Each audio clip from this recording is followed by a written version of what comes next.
Oh, hi everybody. My name is Phil Stop, and welcome to the Rated M for Mature podcast. I'm here today with the two fine-looking gentlemen, Andy Man What up? and Nat Ram. Yo, yo.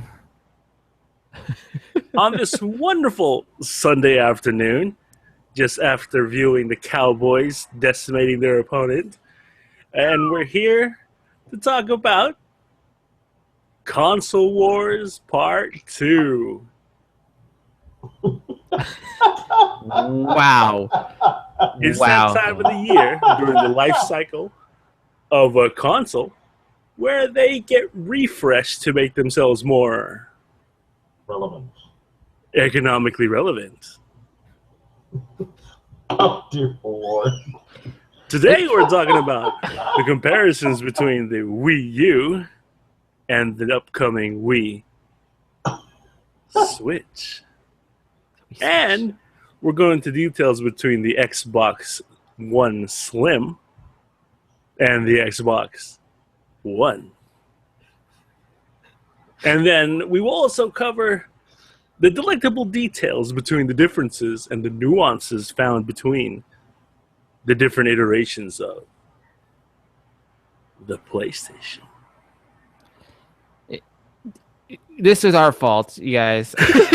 We asked Phil to open the show for us this time, and yeah, this is what we're getting out of it. We deserve that one. Anyway. Oh, dear God, that was a thing. Well, but yeah, That was definitely we're a here thing. to discuss the differences between the recently released consoles, and we'll go right into it by asking these fine gentlemen their thoughts on the reason why companies would do this rehash of their consoles. Let's start with Andy. I was going to say that this is not an abnormal thing with any consumer product. I mean, you look at cars, you look at consumer electronics, you look at phones, you're going to have a refresh within the life cycle. And every couple of years, you're going to have the opportunity to make some type of a impact, whether that's through improving hardware or through doing an aesthetic redesign. Like you look at cars, they can refresh the front and rear end, like the external body panels, they can change an engine, they can change the interior like upholstery, they can change the dashboard to make it look a little bit different. It's not unusual to see hardware or aesthetic refreshes every so often. So I don't think this is necessarily something that's an abnormal process. I mean, the Xbox did this before. PlayStation didn't really do this so much with the 3, but Xbox had like 4 or 5 different iterations through their life cycle. I think it really came down to just different departments wanting different things, and everybody got what they wanted just at different times, because you really don't need to refresh something 4 or 5 times. It's just stupid. But I actually think that the Xbox redesign to the One S, I actually think is a great improvement. Just with some of the aesthetic changes that they made and some of the hardware improvements, I think it's definitely a step forward. Oh yeah, big time step change on that. It's the original Xbox One is massive. It's like the old school for some of you youngsters there, the old school Betamax, which was this tape player. Holy that was crap. A massive, huge thing. Yeah, I went there. Stay with me. In comparison, the system is huge. Okay, it's like back when Xbox first dropped, and we're talking about the original Xbox. That thing was massive. That thing was huge. It was like practically its own stereo. And then they had to go and redo the system. Well, actually, they never actually did anything with Xbox. They left it huge. But when they brought out the Xbox 360, it was slimmer. It was sleeker. It was aesthetically more pleasing to the eye. Granted, it was still kind of massive compared to its like 3 iterations down the road. And you look at the Xbox One and now the Slim, it looks so much better. It's a clean white. It's about 2/3 smaller than the original Bone. No, it's actually I actually went and looked at the specs, and I believe it is 4 inches narrower, and that's it. We'll get into the specifics of the differences a bit later, but Matt, how do you feel about it's refreshing hardware on consumers? Because you just got this one system, and then here you yeah. are 2 years later, and there's a new one. Well, it kind of sucks for someone who just recently purchased the systems. They're like, oh, well, there's a brand new one coming out. Why do go do this here? But at the same time, I see it as a nice pickup to the consoles themselves, because the constantly getting the same device, kind of gets stagnant and boring, and then kind of loses its appeal. So when they do this new, paint job, if you will, it makes things more pleasing. It makes the consumer excited again about that product. So it's always a good thing to always do a refresh of a console, and the including the specs that, like Andy was saying, they were able to add things in that they weren't able to in the first iteration of it, that they brought it into here, or what the consumer expected is now on to the newer version. So it helps out a bunch with the new iterations or for the companies themselves to bring out these new updates, if you will. So for me with the refresh, I really look at specifically with the Xbox, because there was so much stuff that happened before the Xbox actually released, the Xbox One, that there was a lot of features that they announced that they were going to put out that pissed off a lot of people. There was a lot of backlash that they got. And the irony is they made these announcements, they pissed people off, they regressed and backed off of them, and then every single thing that they said is exactly what they did, even though they said, oh, no, we won't make it do that. Like they said that you had to install the game, and then they said, oh, no, you don't have to install the game, and now you have to install the game. And among many, many other things, but it's like, okay, well, I understand that, it is the way that it is, and that pissed a lot of people off, but to say, oh, no, you don't have to do that, and then that's actually what you have to do, I think is honestly pretty fucking stupid. But that said, I think that what the Xbox One S is a course correction for Xbox, for Microsoft. Because the PlayStation was beating the shit out of the Xbox, and it wasn't even really that close. I think they were getting outsold like 3-2 or 4-2, something like that, 3.5-2. It was a really high. It was good. It was you a could really really high. tell. It's a really high ratio. So I think that the Xbox One S was a course correction to be able to basically kind of do, I think, what they really should have done in the first place. I think they maybe have rushed the console a little bit, but by going and releasing the One S, I think that's actually what they should have done in the first place, which specifically is 4K gaming through Blu-ray, which is one of the big things. I think the footprint being slightly narrower, I think is a huge improvement. Granted, the one that by itself isn't necessarily massive, depending on where you put it, but putting it next to like a DVR, to have it a comparable size, I think is a little bit much. To have two boxes, and especially if you have a surround sound system, you have the receiver, your head unit, your amp, which is already massive in and of its own right. But then you have a cable box or a DVR as well, and you put at least one console up. And if you have the PlayStation and the Xbox, that's just a massive amount of room to try and store stuff, and it's not great. But making it a little bit smaller, I think the color choice that they went with was a fantastic change. But specifically the larger hard drive availability. The 500 gig default hard drive on the Xbox One is honestly one of the dumbest things I've ever seen in gaming. It makes absolutely no sense that you have to install every fucking game, and yet you have a drive, which essentially, after the operating system's installed, is a paltry 388 gigs or whatever the hell that it is. It's not even 400 gigs. So at that point, you're lucky if you can get 8, 9, maybe 10 games installed on it. Like, I'm going to have more than 8 or 9 games at any one given time. Like, what the fuck am I supposed to do with this? Like, and I'm not even a hardcore gamer. I'm a very niche gamer. I stick to like 3 or 4 genres, and that's about it. Like, if you are a hardcore gamer playing, 8, 9, 10, 12, 15 different games at any one time, sometimes more, especially like a buddy of mine who does achievement hunting, like having that is got to be infuriating.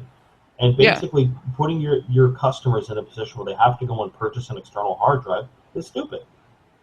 Like, it shouldn't even have come to that. Right. So what we're going to do here, now that we're going into this one here, we're going to go ahead, and I know I'm jumping the gun a little bit here, and we're just going to go ahead and just Phil, we're gonna go ahead and just jump into the comparisons for the Xbox One and the Xbox One S. We already jumped into it enough already. It's basically specifying the hard drive size from the original Xbox One from the day one edition to what's currently available now on the Xbox One Slim, which is now like almost 4 times the size. If I'm doing the math right here, it's a 2 terabyte compared to the 500 gig that was originally put on there.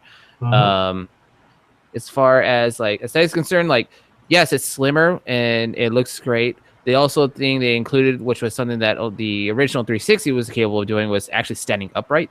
You can actually place it upright and it won't be a issue, won't be a breathing problem for the console itself that the current Bone has.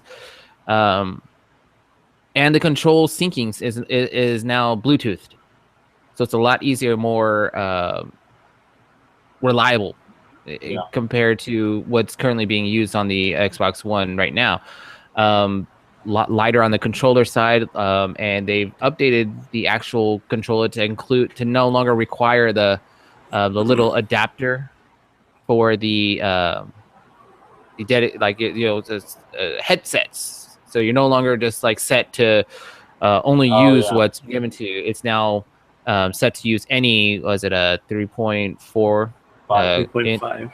Yeah, that specific size jack, so you can pretty much use any headset that's available. They did a lot of improvements to it, and that big thing was the hard drive space and the 4K output that was supposed to be in the original Xbox One. That never really did. That never really happened. So bringing it down here, basically, like Andy was saying, it was they're adding the stuff that should have been there in the first place. As far as like gaming is concerned itself, I mean, it's still going to run the same thing. It's still an Xbox One. It's still going to play the same games that you already play now. The backwards compatibility is only tied to whatever they decide to put available on the digital download, because you can't actually put your own disc in there, as far as I know. So they're always constantly updating that list. Like I said, the big things are just the output and that hard drive space, because I agree with Andy that they should have had a bigger hard drive space in the beginning, because I'm, as a hardcore gamer, don't really need to really need the space, because I'm constantly putting games on there. Currently now I have so many that are on ready to install because I don't have the space. I'm currently on the Xbox One Day 1 edition. So I'm kind of SOL unless I decide to get a new hard drive to input on there. So I'm kind of stuck on that, and there's not much else I can really do about it. With this new one coming up, well, not coming up, but the new one out now, I don't have that issue. I think that it was a non-gamer's business insight that made both consoles launch with 500, not fully aware that it takes about 60 gigs, 40 gigs to install data from a Blu-ray onto the hard drive to maintain the same quick access times that the old DVDs had. And that's just the game style. You're not including the add-ons and DLCs and stuff too that actually go on top of that. Yeah, it's just the raw data for the game. You're looking at 40 gigs, and if you're at a 500 gig after operating system install, like 350, that's not even 10 games. It's like 8 games. I just had to clean out like 7 of mine so I could play Titanfall. Same here. Stay tuned for Rated M for Matures Attack on Titan Fall 2 Twitch feed. Later on tonight, we'll be having that Twitch feed here, so stay tuned for that. But yeah, it's like you were saying, the PlayStation as well also started off with that 500 gig set. Well, I guess you want to call it setback, but starting point. Yeah. I personally never had a PS4, never had any real reason to get one until Street Fighter V became exclusive. But that's besides the point. Phil, I mean, you know more about the PlayStation than any of us here, since that's one of your main squeezes, if you will. Yeah, you have the sheets, you have the numbers, at least when it comes to comparing the PlayStation 4 and its iterations so far. Absolutely. Let me actually share it with you guys. Give me just let me pull this up. So I did some quick Googling, and I pulled up one myself as well from Android Central if anyone wants to go take a peek. Great. Googly moogly. Yep. Where's that share screen thing with the screen share. There it is. There it is. Be prepared, people. We don't know what we're about to see. All right. So this is the spec Paperwork. sheet. This is the spec sheet comparison between the 3 different PlayStations 4.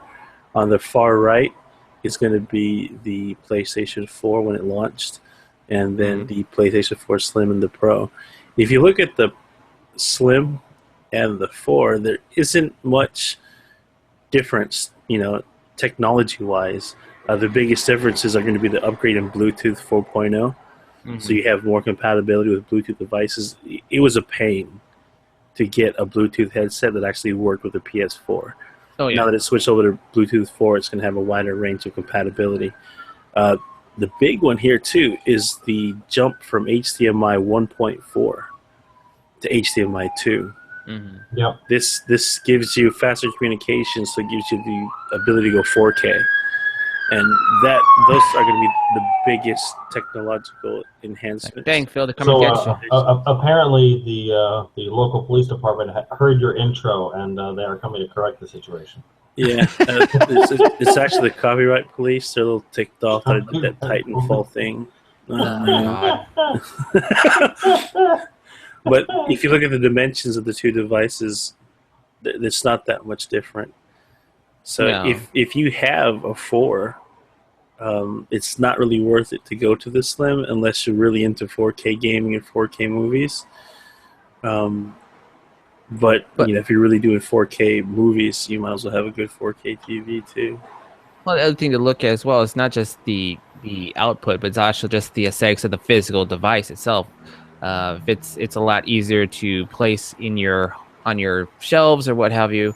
Being a smaller design, it also looks cleaner and could flow with whatever feng shui your house is designed with, which is one of the main reasons most people would actually want to get a slim version.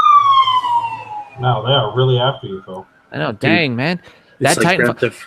It's like Grand Theft Auto 5 over here. Shit. To all the creators of Titanfall, we apologize, and Attack on Titan, we apologize. Please stop sending your police department out to get us.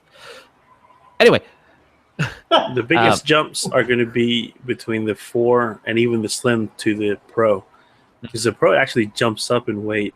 It puts on a couple pounds, and dimension-wise, it's larger than both the PlayStation 4 and the Slim. Same processor though. I see they updated their GPU as well from but the 1.8. GPU is the big difference. The graph that I'm looking at has a lot of that and some different information. So one of the things that I'm seeing is also going to be the power consumption, which I actually do not see on your breakdown. So in the original PlayStation 4, it was rated at 250 watts max of power consumption. The PlayStation 4 for 2016 is a significant decrease of 165 watts max, but the PlayStation 4 Pro is rated at 310 watts max, nearly double what the current PlayStation 4 is consuming, and an increase of about 22% from what the original PlayStation 4 was rated for power consumption. Damn. Yeah, it's a significant increase in power for what it's going to be doing. So I'm really curious to see what that is going to wind up looking like overall. Granted, the size of the console has increased both in width and in depth pretty substantially, and I don't have the numbers right in front of me right here, but I'm wondering if the PlayStation 4 Pro isn't now larger than the original Xbox One. You mean as far as weight is concerned? Not as far as weight. I mean its physical dimensions, because one of the big complaints with the One was that it was big, it was bulky, and it was basically a block. But looking at the specs on the PlayStation 4 Pro, I believe that it is going to be considerably larger than the Xbox One. Well, go ahead. The Xbox One Slim, at least the dimensions that I have here, is a 16.9 by 11.5 by 4.5. Which is the Slim. Yeah, that's the Slim. So let me see. So it's The Pro, narrow. So it the looks to Pro be. is going to be. Oh, go ahead, Andy. I was going to say it's going to be. It looks like it's a couple inches narrow. It's about 2.5, 3 inches narrower, and it looks like it's going to be a little bit deeper because it's 11.61 deep by 12.87 wide and 2.17 high. Yeah. So it's shorter, but it's also longer. It's narrower but deeper. Yeah. Is what it looks like. Yeah. It's interesting enough. I mean, it's basically just a flat square. Yeah. Which was also one of the complaints of the Xbox. It's just a big black block. That's what Sony just made. Yeah. Well, people are going to buy it. That's for This sure. is true. I mean, people are going to buy it either way, whichever direction. We haven't really touched on Xbox Scorpio, which is slated to be released next year, and some of the specs for that really haven't been confirmed. So there's a lot of speculation on what's coming. That's a lot of hearsay going on with that one, and I'm looking forward to more information being dropped for that guy because it looks to be a beast. The way they're making it out to be anyway. They're trying to make it be more powerful than the one, which was it's already strong as is. Mm-hmm. So I'm impressed. But again, all speculation. There's no real true information as far as what's going to be in it besides assumptions. This was the same thing when it came to the Nintendo Switch, aka the Nintendo X NX. We only recently, Wii U 2.0. yeah, we only recently were able to find get information regarding the specs on that little bugger right there, which I'm relatively surprised to see what they plan on doing. So it's going to be interesting itself for that Nintendo Switch compared to its Wii U counterpart. Like I said, it's scarce stuff. It's very, very limited information that we were able to come across. It took us a minute just to actually find this information. But it is going to be, from what they're talking about here, as far as graphically, they're looking at making this one here like comparable to the PlayStation 4. Like they're just trying to finally, step up to the big boy leagues, if you want to put it that way. I mean, and I apologize if we insult any Nintendo fans out there, but we got to look at it as far as a comparison to the other consoles as a whole in a fair playing field. The Switch is finally reaching that, that playing field with a better graphics card. I believe that one's from NVIDIA. Let me see. Yeah, NVIDIA GPU based, the same architecture as the world's top performing GeForce gaming graphics card. So this is a huge step upwards, in my opinion, when it comes to the graphical output. And also being aware that developers are porting their PlayStation 4 games over to the Switch is also a plus. It's being noted a PlayStation Plus. I would, but that would be copyright infringement. So no. No, we're not really 100% sure as far as internal storage is concerned. From what we've been gathering so far, it looks like most of it's actually going to be through micro SD cards, similar to like the Wii U and the Wii did, where you can actually use an SD card to be used as a storage point. And from what I've read so far, that the micro SD XC cards are going to be able to be used up to 128 gigs of space. Not as nearly as big as the terabytes and whatnot compared to the Slim and the Pro, but it is a big step compared to its original internal base of the Wii U, which was 32 max. That's internal base that's the Wii U special editions that you'd have to get. Seeing this one here, giving that extra oomph, does help. Though again, there's not too much else really to compare or to really speak on when it comes to that Nintendo Switch, because it's just like they're slowly just dropping this information out to the users. So based on what I've seen and read on the Nintendo Switch, what I really think it comes down to is that the Nintendo Switch is basically being forced to upgrade because PlayStation games are going to be able to be ported over. So I'm not so sure if it's one of those things where they went out and they're like, oh, we need to occupy a bigger footprint within the gaming space. as opposed to, there's some things we would like to be able to do, but making it easier for games to be ported over to us will give us a little bit more legitimacy in the space overall, and not just primarily a kids gaming console. So I think they kind of looked at it as, well, in order to do that and to make it easy to get more games onto our console, this is what we have to do. So I don't think they would have really upgraded the hardware significantly if they weren't essentially forced to do so by the game developers and saying, well, we can port it over depending on how everything gets done. We can do a relatively simple port over to your console, but we need to have the hardware to be able to support the graphics and being able to do what it is that we're trying to design and what we're making. So to me, I really feel like the Switch is really just a great proof of concept, but I really don't think the practical application is there like what you would see in the Xbox and in the PlayStation. Right. No, I agree. I mean, like the Nintendo company itself has always played it safe. We've had this discussion before. Nintendo's played it safe. Always coming back to what they know, what's true, and what works for them.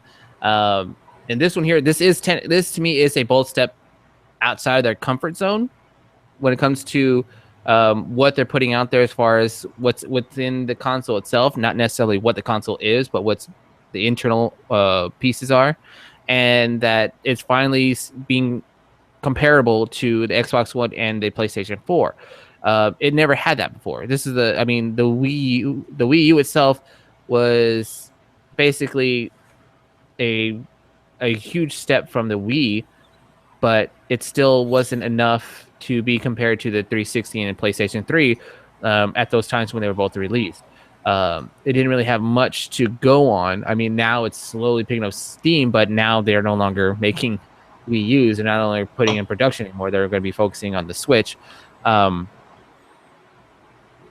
just hope that they'll actually stick with it and actually not get scared of new, and like put out there those titles, put out there the capabilities that I know that this Switch will be able to produce. As far as the online gaming scene is concerned, I'm hoping that they fix their connections and their servers for everything. They're promoting Splatoon, a lot of EA sports games, so clearly those play online. That's a big source right there. And knowing that PlayStation 4 games are being ported over, a lot of those are online as well. Looking at Bloodborne, you're looking at even Dark Souls. Those require an online connection to be, so you can play with your peoples and whatnot. I'm not sure though if they will truly stick with that, though. I'm hoping they will. Yeah. Now, I wanted to touch a little bit more on what I think the Xbox Scorpio is going to wind up being, and then I had a question that I wanted to ask you guys. So, but before we get to that question, what I personally think Xbox is going to debut with the Scorpio is a piece of hardware that will pair with the HoloLens, so that you can actually do VR content directly off of the console in your physical environment. That's bet you they will. They're going for. I bet you they will, once, because the PlayStation, the PlayStation VR is actually doing well. Surprisingly enough, people are buying the shit out of it. Well, and it actually has some good applications with it. Yeah, definitely. And if you read some of the comments that have been made from various people within Microsoft, they're talking like Scorpio was going to mark the end of console gaming for them, or at least with the Xbox line of gaming. And I think that they are foreseeing a shift in gaming from console-based gaming to more of a hybrid between a desktop system, because we already know that Windows 10 is the end of the Windows line for Microsoft. Their next operating system is not going to be named Windows, and it's going to be something called something else entirely different. We have no idea what the hell that's going to be, but that's another topic for another show. But I think what they may wind up doing is they're going to try and bring out a console that is going to be able to handle VR and basically start blurring the lines between what gaming has been and what gaming is going to be in the future. And I don't know how successful it will be, but based on the demos that I've seen of their HoloLens, I'm moderately optimistic that they may wind up being able to pull this off, especially after seeing the intro video for the Surface Studio with what Microsoft was able to Yeah. do with that design. I watched some of their intro video from their conference, their press conference a couple weeks ago, and they actually explained some of the technological advances that they made with the monitor itself, having what design changes that they had to make, the innovations that they had to make in order to make that functional. It's Yep. just absolutely insane. So I'm cautiously optimistic that they can be maybe not necessarily as successful as they would like with the Scorpio project, but I think it could be one of those things where it paves the way into what gaming is going to be in the future. And it basically says if you're gonna enter the space, this is where that bar is. You need to sack up or fuck off. Well, if that be the case itself, I'm hoping that the retail price of this of Scorpio is going to be something affordable. I guess is the best way I can phrase that, because when you look at the HoloLens on its own is looking at like what, almost like $1,000 Something just like by that. itself, and that's just the SDK version. That's not like the full out thing. Similar to like the Oculus Rift, it's still SDK. There's no actual full out thing. And the Vive, Jesus Christ, that thing's expensive in itself. So I mean, like, that's all great if that's going to be the future of where console and gaming is going to go with Microsoft. But if they're not going to make it affordable, or at least somewhat moderately affordable, I mean, what's the point? You know what I mean? It's going to Yeah. be no different than when the Oculus Rift was first announced, and you see YouTubers using it. But then when you go look for it yourself because it looks great, you see this huge high dollar price tag, and you're like, well, fuck, I guess I'm not getting this anytime soon. You know what I mean? So like, No, I just looked up, just out of pure curiosity, what the HoloLens is currently retailing for. So you said it was $1,000, right? right? I said $1,000. Oh It's higher, I bet. yeah, oh yeah. The developer edition is $3,000, I fucking knew it. and See, that's what I'm saying. the commercial suite is $5,000. That's what I'm saying. Like, it's really high. So if they're gonna make that a thing, it has to be at a lower price point, man.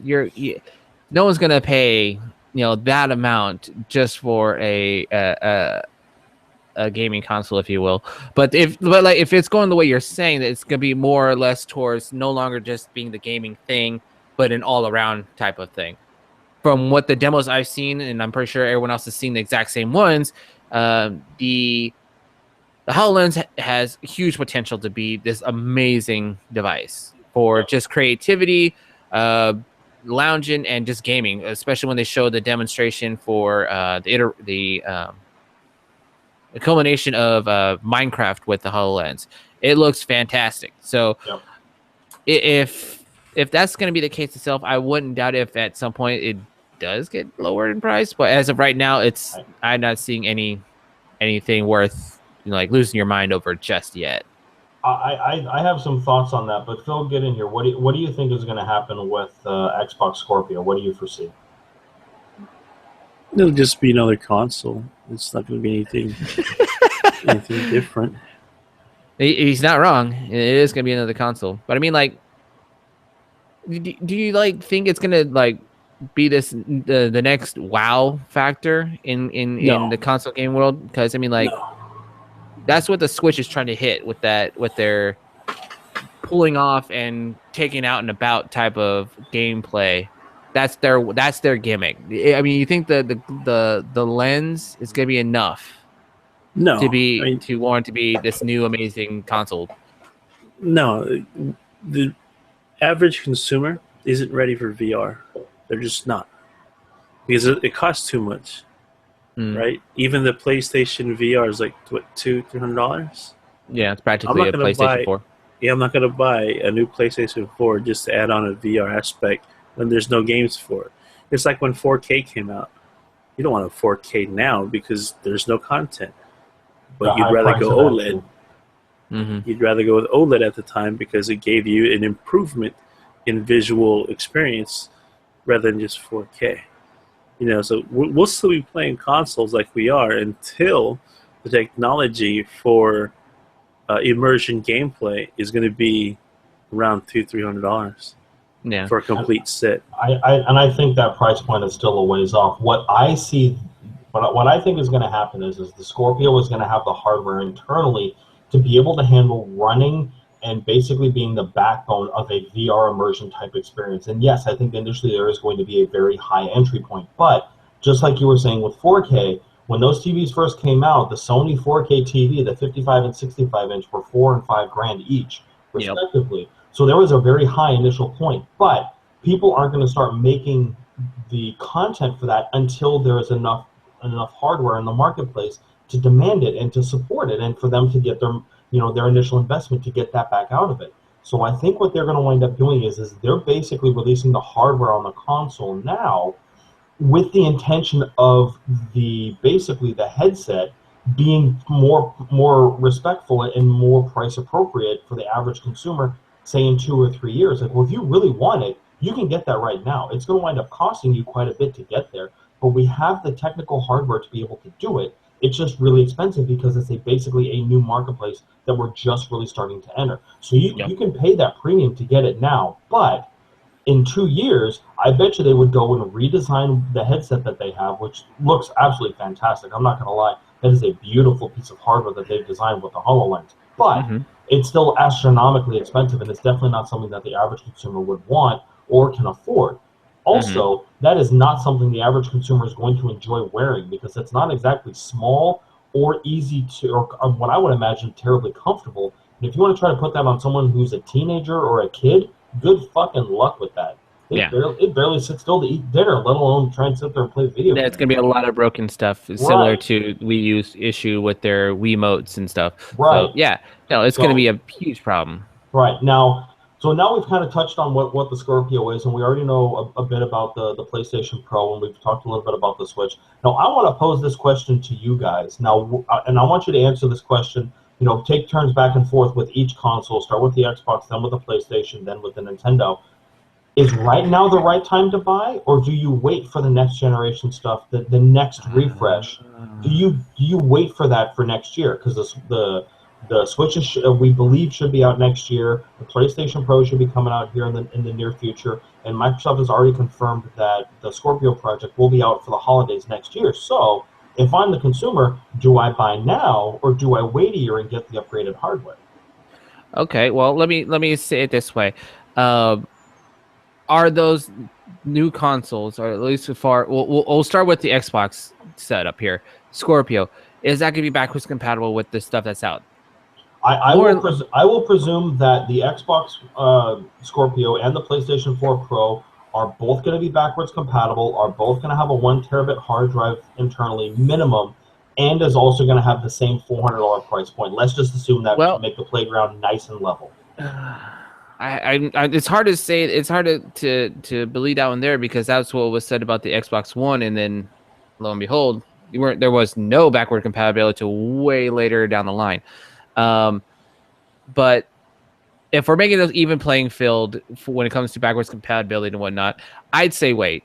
I don't see any need to having to purchase something and then you'd be like, well, shit, now I got to shell out another, X amount of dollars for something completely upgraded. Why did I get this now? Now, unless there's something that's coming out soon that you really want to play that's only going to be on this console, then that's where you'll make that. That's where it's going to be that line is drawn. It's like, will this game that it's coming out for the current gen consoles, the one, PlayStation 4 and whatnot, will that also be available on the next gen? If not, now bear in mind the PlayStation 4 Pro is not a next gen console. It is a beefed up piece of hardware, which I believe is what the Scorpio is going to be as well. But then that takes away from the even playing field on a console that's actually brand new. You know what I'm saying? Well, they haven't said that the Scorpio was brand new. The Scorpio is still an Xbox One. Yeah. Okay, so that being said, then that changes everything. Yeah, it's not a next gen console. It's just upgrade hardware. I would say, in personal experience, working in these areas, retail experts that we all are. Yeah, is to stick with what's out now because it works. You know what I mean? You can wait and buy the next gen, or not, sorry, I keep saying next gen, but the next iteration, like right out of the gate. But it's going to have issues like every console has on their initial release. So if that's the way to go, and you want to you want to keep up with the Joneses, like you're gonna have to wait a minute to get a working product itself. This happened with the Xbox One when it had the disc reading issues and the ejection issues. PlayStation 4. I'm not sure if there was any real issues that when it was first initially dropped. I think it just had to do with just the amount of games that were released with it. And now, like, we got the Switch here, which is obviously not going to be backwards compatible physically. Anyway, they may do the backwards compatibility digitally like they've always done with their virtual consoles. But as far as like the bone in the PS4, personally, I'd say. Remember, only talking about the Xbox for now. We'll do the PlayStation in a minute. Okay. So as far as that's concerned, I'd say just buy now. It's not expensive. Get it now. Yeah, it's not expensive. You're not really losing out too much, and we all know when the next big upgrade's going to happen, they're going to beef up the price just to get them out. Okay. All right, Phil, what do you think for the Xbox?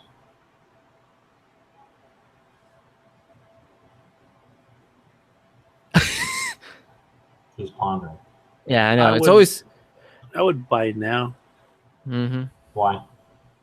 Only because I don't want to be little Timmy who's left out. Got that FOMO. Fear of missing out.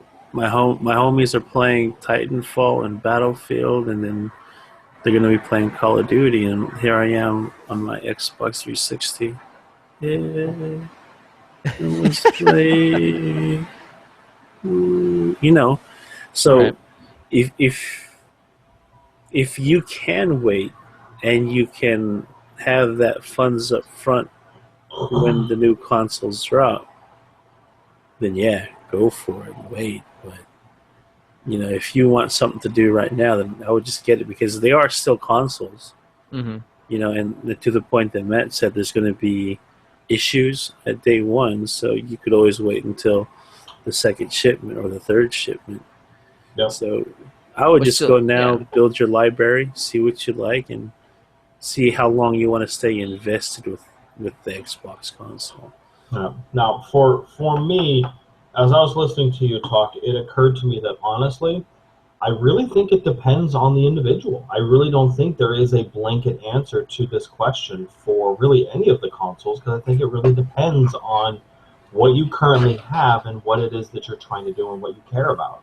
So say, for example, you have a 4K TV. Well, you have a major incentive to want to go and get the Xbox One S because it now supports 4K. But if you don't have a 4K TV, then the demand to either go and purchase the Xbox One S if you already have the original Xbox One is not substantial, because that's really the primary benefit. You get HDR gaming, which honestly I think it should have had to begin with, but that's also another story for another day. But otherwise it's 4K, and it's slightly smaller. That's really the primary difference between the One and the One S. So if you don't have a 4K TV for right now, I don't think going and getting the Xbox One S now is really that benefit. However, if you have a PlayStation or you have an Xbox 360 looking at getting a next-gen console for the first time, I would say that it's at least worth it to give serious consideration to getting a console, getting either the Xbox One or the One S now as opposed to waiting, is a definite benefit. However, that also is contingent upon the same type of things. Do you have a 4K TV? Do you have it? Then do you seek the desire to have higher resolution graphics and things like that? But I think if you are the type of person to where 3D gaming is something that you are deeply interested in or deeply curious about, then it is not a bad idea to wait, because that console is not going to be inexpensive. It's going to be at least $400 minimum. And what you don't want to do is go and get the console now, and then when it comes out, you decide that you want to get it. Then you've basically blown at least $50 to $100 on this console, assuming you would go and trade it in and get the Scorpio. And then you're still going to be out another $350 to $400 minimum, because you're also going to need to go and get games for it, because there's going to be new games that are going to be coming out. And I think they're going to have specific games that are going to be. And I think that how they're going to do it is they're going to have basically a download pack to make it enabled for VR. assuming that's the direction that they go, which I believe is what they're going to be doing based on some of Right. the titles and stuff that I've read. But I think it really is, for Xbox, is really going to depend on what it is that you're seeking to do. So for me, for myself, for my money, I already have the original Xbox One. I will not be upgrading to the One S because I just don't have a need to. I will be waiting, and I will make a decision what I will do with my console when the Scorpio comes out. And I may wind up upgrading to the One S specifically because it is slightly smaller. And honestly, I think the white looks fantastic. I think that color choice was absolutely brilliant. The color contrast that that console offers is fantastic. But other than that, it's just kind of a wait and see for me and my money and what I'm going to wind up doing, because the one works fine for me now. So, you know, we'll see what the next year brings, next holiday season, what the Scorpio is going to wind up looking like, and I can make the decision from there. Right. Now, with all of that said, Phil, what do you think on the PlayStation 4 and the Slim and the Pro? What do you think is the right decision to go for a consumer there? Ooh. For the PlayStations, if you don't already have a 4, then I would definitely recommend getting the Slim for the HDMI 2.0 and for the Bluetooth 4.1. Those in itself make it a very worthy console to have over the original PlayStation 4. Mm-hmm. Yep. You're going to be able to do 4K if you have a 4K TV. And even if you don't have a 4K TV, you have a higher transfer rate on HDMI 2.0. So overall, I think if you don't have a PlayStation 4 now, getting the Slim would be worth it. As far as getting the Pro, I'm personally going to get it. I'm going to get the Pro, and I'm going to get Scorpio. I mean, that's just me, you know, because I feel. You're a gaming freak. I was about which to is bring what that it up is. earlier when we were talking about the VR thing and said, you know, I don't want to spend, you know, another $300 on a VR thing, when I clearly remember in our last episode you're talking about I'm gonna get that VR. All about it. All about that VR. the VR for the PlayStation, probably because of Dead or Alive, it'd be fun to play Dead or Alive with that thing. Well, at you can least the also play the volleyball Batman. ones, Yeah. you know. But as far as the PlayStation Pro is and the Xbox One, I'm going to get them both anyway. Because I'm what you would probably call an Uber gamer. You know, I'm the upper echelon where I used to buy every special edition of the Xbox 360, the Gears console, the Halo console, the Star Wars console. I was after all of those. You are a gaming connoisseur and a collector, I think is the right way to describe it. There you go. I mean, I'm the type of person who purchased 2 copies of the collector's edition, one for me to open and one for me to keep sealed. Yep. So with that in mind, you know, as an Uber gamer or a connoisseur, I would definitely do it. But if you're an average gamer, you know, and you're probably only logging about 8 hours in a week, you know, at least That's a 12 good hours classification. maximum There in you a go. week. Let's just stick with the current, or not necessarily the current, with the refreshed hardware, the Slim and the S, because they're going to be better consoles over the original ones. Yep. And it's why the companies do it, right? You know, to squeeze a little bit more into it without, you know, breaking the bank. Whereas when you go to the next gen, PS5 or Xbox non-box or whatever you want to call it, Right. you know, that's when you're going to look into what's really the next big thing for gaming. Now, Matt, as a non-PlayStation gamer, what do you think with the different PlayStation consoles that are available, based on what we've talked about a little bit here? What are your thoughts? Well, like from what was being displayed, I mean, like I have no need for the Pro. That's just hands down. I'm sorry. There's nothing there that really stands out that I wouldn't necessarily get more. I wouldn't necessarily get the same type of like interaction and enjoyment that I would with the Slim. So for me, as a person who doesn't own a PlayStation 4 at all, it would be that iteration more over than the Pro. I have no need for that. It falls in the same lines as the Xbox One S. I mean, like it has all these fancy new features and whatnot, but I mean, like the shit works fine for me now. There's no point in that in there. I would not get one, if given the opportunity for one. If my current one decides to quit on me, but like personally, I would go with the PlayStation Slim version as opposed to that Pro because I don't see any. There's nothing that's really coming out to me that's saying this is worth the purchase price. Yeah, I would definitely agree. As someone who last had a PlayStation with PlayStation 2, and well, I think that was Generation Final Fantasy 7, if memory serves me right, and that was GT4, GT3 A Spec Pro, Gran Turismo. I think was the big games in that era. For Um, PS2, yeah. yeah, for PS2, yeah. So I haven't had a PlayStation in quite some time. I've been very much Xbox since about 6 months after the 360 release when Jeff convinced me to buy one.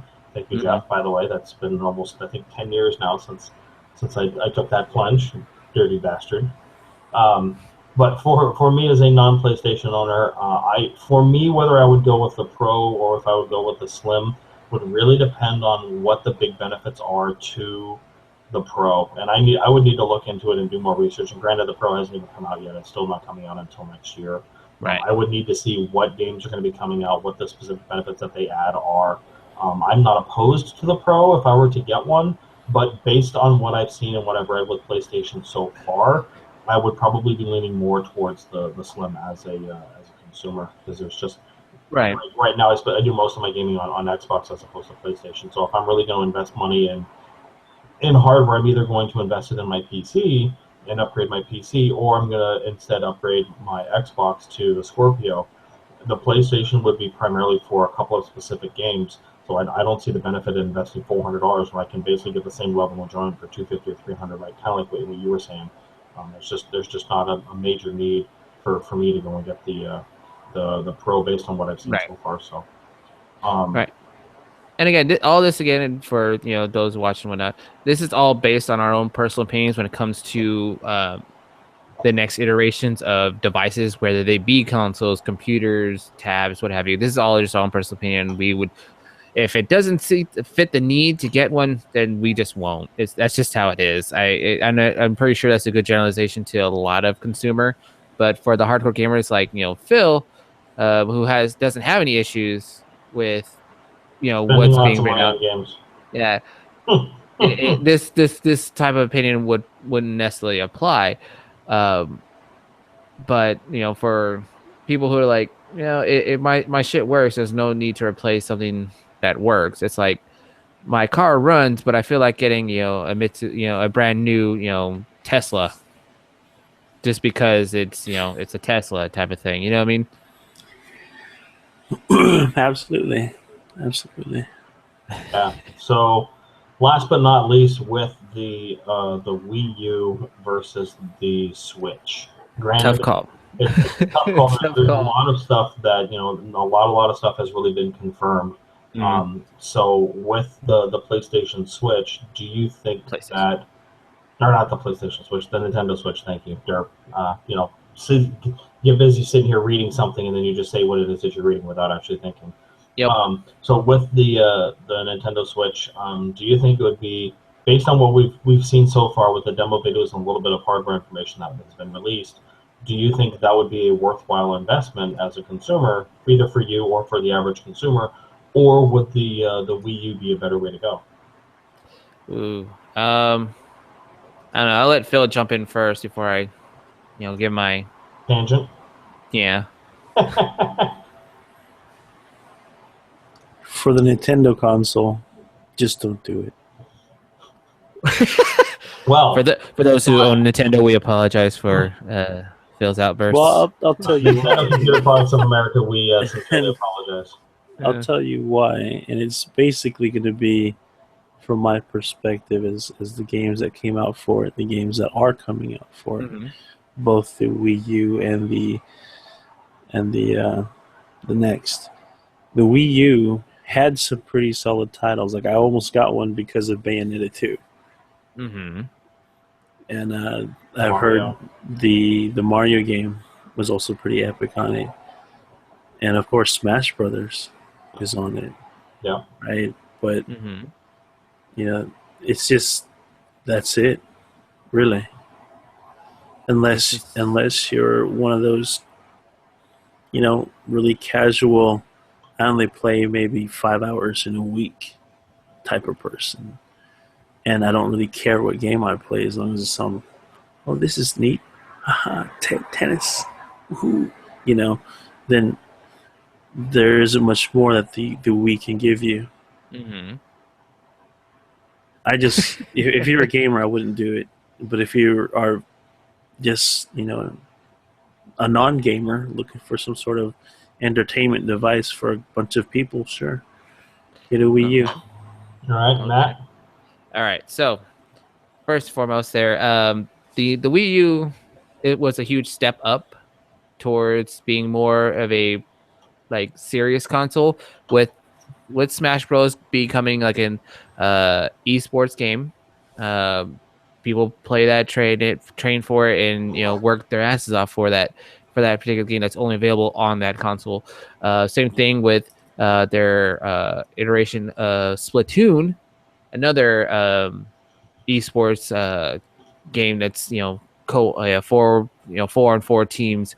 Um, I think that if they follow that trend and continue with the ports from PlayStation 4, I think it's going to be worth the investment, in my opinion here, because it's going to the graphically it's going to be comparable to the PlayStation 4, Xbox One. The gimmick of being portable is that's not really what's selling me too much. It's the actual games themselves from what was debuted in the trailer for the Switch. I mean, we're finally going to get a legit Mario title that Yep. we haven't seen one since Mario Galaxy for the Wii. So that's a huge plus for a lot of the gaming community. It's like I said, it's stepping, it's finally putting on the big boy pants and stepping in the ring with the PlayStation and the Xbox consoles. My only fear is that, like, are they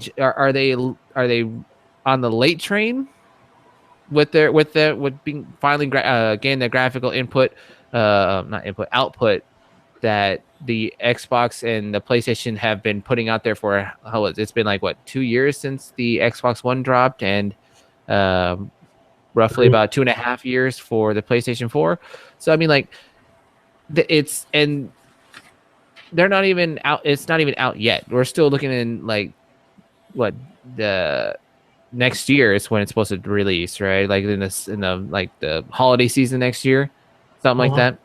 So by then there's going to be already, you're looking at, like you said, like the Scorpio, the PlayStation Pro, and all this other stuff where it's already even going past their original release specs. So I'm like, my fear is that they're they may be on too much of a late train, but like I think it's worth investing in, personally. But this is coming from a Nintendo fanboy, so to speak, because I love my NES, I love my SNES. I still play those games to this day. I am super excited for the NES Classic that will be coming out next week, or not next week, literally at the end of this week. Hot damn! I'm super excited for that one there. So you're gonna see a lot of that. So to end this whole series off here, the consoles themselves are coming out. If you feel they meet your needs, get them. Okay. If not, and what you have is working for you, and there's no need to really invest too much into something that's not going to really help you out in the long run. Personal opinion on that one there. That's my 2 cents. As far as Nintendo's concerned, wait till they release more information before you make an actual decision if you think the Switch is going to be worth investing in. It's still fresh, it's still brand new. It was announced a month ago, about a month ago that was announced. So we still don't have a whole idea of what the hell they're doing. But that's my 2 cents. That's what I'm ending my final thoughts on. Wow, he's mic dropping like that. Like, just I'm out. I can't drop it. It's on an arm. It's on an arm. I can drop it. It's still just going to sit there. Yeah. For me, my thought is with the Nintendo Switch, I think it's a great idea in concept, but when it comes to actual execution and use, to me, I just think that it is disconnected to the way that current gamers are. I think they tried to take what they had with the Wii U, which was a fantastic idea, a fantastic niche that it had filled, and they tried to make it more adult without taking into consideration what adults actually do when in terms of gaming. When I say adults for gaming, I mean 15 and up. I mean, because I was watching Pokemon on YouTube today, and I saw kids that were like 14, 15, 16 with 250,000 subscribers on the YouTube channel, which completely fucking blew me away. But anyways, I think that with gamers with the Nintendo Wii U, it is a fantastic genre that it has fulfilled. But I think the Nintendo Switch, with what I've seen so far, is them trying to break out of that niche into a genre that they honestly don't belong in. That is not their marketplace. And the way that they've tried to break out of it is in such a way that is disconnected from the market base that they're trying to tap into. So I think that gamers are probably going to be like, wow, that's really cool, and you don't belong here. But that's really nice. That's really cool. That's wonderful. But go away now. You're kind of bothering me. Also, I don't think that there is enough difference between the Nintendo Switch and the PlayStation 4 or the Xbox.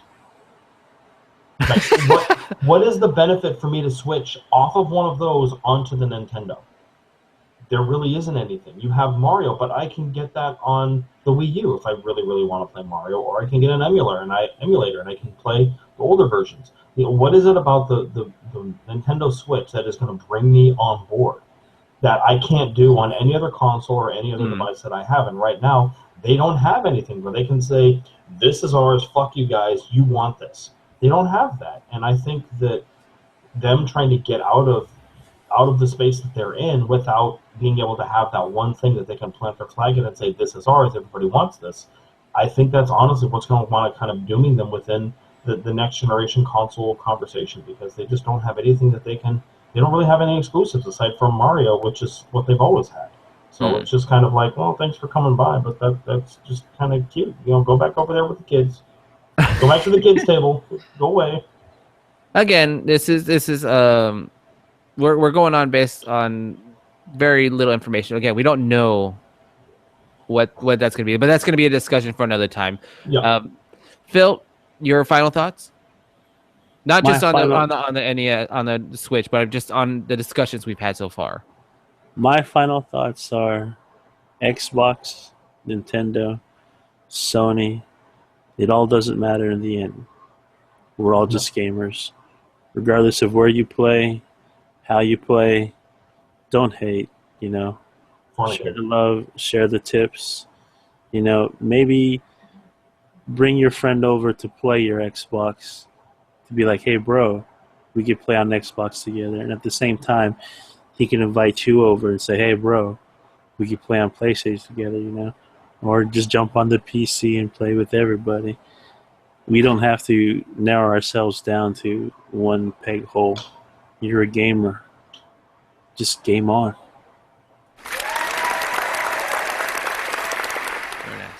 Very nice. My final thoughts are gaming is awesome. Each console has their own thing that they do exceptionally well. If you find one that better suits your needs and what you're looking for, then go in that particular direction. There really is no right or wrong. It's all personal preference, whether that's any of the consoles, PC, mobile, whatever works for you, go with that. If you want to learn more, go on the internet and ask questions and do research. And come on YouTube and watch videos like ours and see what other people that are playing them have to say. I mean, granted, there's going to be a lot of biased information, so you kind of have to take a lot of what you find with a grain of salt. But ultimately, I mean, there really is no right or wrong way for gaming. Gaming, that's one of the beautiful things about gaming, that it's whatever it is that you want it to be, much like books. It's whatever adventure you want to go on. You can do that. That is available to you. So, rock on, game on. Awesome, you guys. Sorry, Phil. I'm going to go ahead and close this one out for us here. Again, for those who watch, thank you again. We appreciate all the views. Be sure to check out our other content that we have on our channel with our Throwback Thursdays, our Let's Plays, along with our Brutally Honest game reviews. Again, coming. They're coming. It's taking a while because games are coming out. We're getting all the information we need to give an educated, biased, not unbiased opinion on reviewing these games. Check out more. Let me go ahead and zoom in on that one. Boop. So we got work to do. So they're coming. So I'm busy as fuck. So just be prepared for those to drop soon. Check out our live gameplays we have on Twitch if you haven't seen them already. I'm doing my best to actually download a lot of our gameplays that we've had, editing them, and then uploading them to YouTube for those who may have missed past broadcast. And be sure to check us out later tonight for a impromptu live stream. Attack on Titan. I don't really know if it can be impromptu. If we can say, "Hey, come back in 3 hours and watch us play." I don't know. I don't know if that really fills the impromptu genre. But yes, come back and watch us. Fuck around. But check us out. Check us out. Watch me lose my shit because I'm goddamn awful. And I'm not. We'll see you guys in the next podcast. Peace. Later.